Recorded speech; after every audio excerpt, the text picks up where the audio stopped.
Last year's iPad Pro range brought significant changes to the flagship iPad Duo, as well as an upgraded mini LED display on the 12.9-inch model.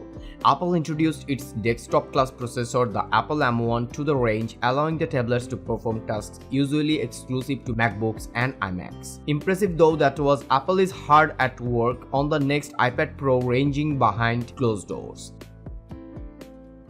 With the iPad Pro 2021 now around a year old, Apple is expected to release an update soon, though not as soon as some might hope.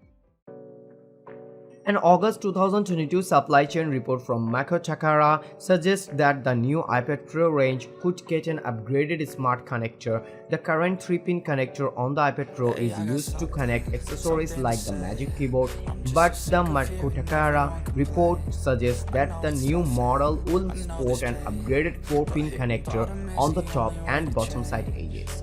The report goes on to suggest that the new connectors should assist in powering peripherals, much like the existing smart connector. iPad OS 16 is set to feature the driver kit support for the first time, making it easier for accessory maker to make tech that works with the iPad Pro, and the upgraded 4-pin connector could further aid in that.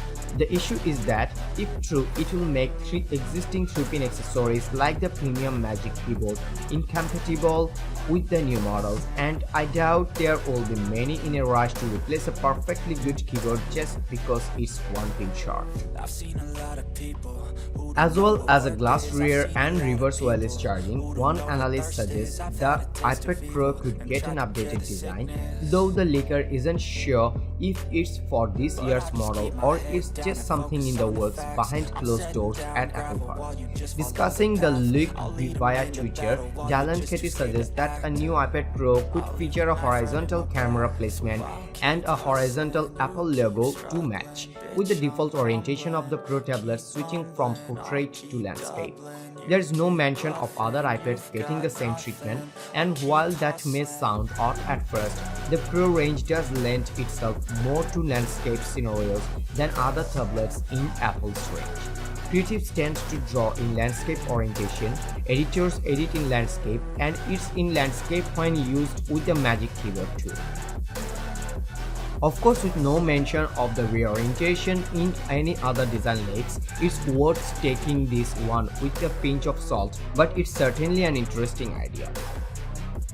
That's all for today. Thank you for watching. If you like the video, feel free to share it with your friends and keep watching Review Arena to get your top-notch day-to-day commodities news.